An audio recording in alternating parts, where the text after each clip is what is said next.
বিশ্ব নবী যে আসতেছে এটা অ্যানাউন্সমেন্টের জন্য আল্লাহ একজন নবী পাঠিয়ে দিয়েছে। He is coming. স্ট্যাটাস বুঝতে পারছেন?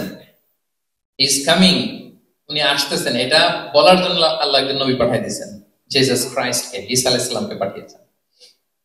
তো রাসূল সাল্লাল্লাহু আলাইহি ওয়াসাল্লাম বলতেন বিশারাতু ঈসা, আমি ঈসার সুসংবাদের পত্র। আবার বলতেন ওয়া রুইয়া উম্মি আমিনা, মোবাইল শুড বি পকেট।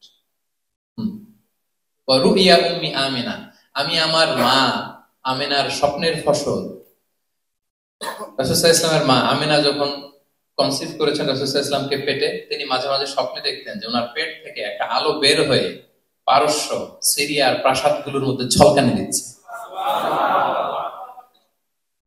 নূর আদাআত মিনহু কুসুর আশ-শাম, শাম দেশের প্রাসাদ, তার প্রাসাদগুলোকে আলোর ঝলকানি দিচ্ছে। এটা হচ্ছে একটা আলাদা যে বিষ্ণু ঈসা ইসলামের শিক্ষা, ওনার ডমিনেশন গোটা বিশ্বব্যাপী ছড়িয়ে যাবে। তাহলে এক নাম্বার পেয়ে গেলাম, ওনার অনন্য বৈশিষ্ট্য হচ্ছে উনি সাইয়্যিদু ওয়ালদি আদম। পৃথিবীতে যত মানুষ এসছে সবার লিডার হবেন তিনি। He is the leader.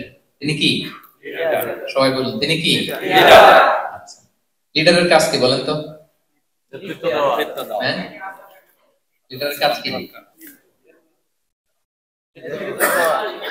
কি দেওয়া? নেতৃত্ব। অনেক লিডার আছে আমাদের সামনে, ভবিষ্যৎ লিডার, মাশাআল্লাহ তাবারাকাল্লাহ। Leader is someone who knows the way, shows the way and goes the way. নেতা হচ্ছে সে জানে কোন রাস্তায় সে চলবে এবং সে অন্যকে রাস্তা দেখাতে পারে এবং সবাইকে নিয়ে ওই রাস্তায় চলে। He is the leader. আচ্ছা, লিডার যদি কথা বলতে না পারে এটা লিডার না, নেতা দেখি সে লিডার হতে পারবে না। নেতাকে বক্তব্য করতে জানতে হয়, স্পষ্ট ভাষায় কথা বলতে জানতে হয়, ঠিক কিনা বলেন?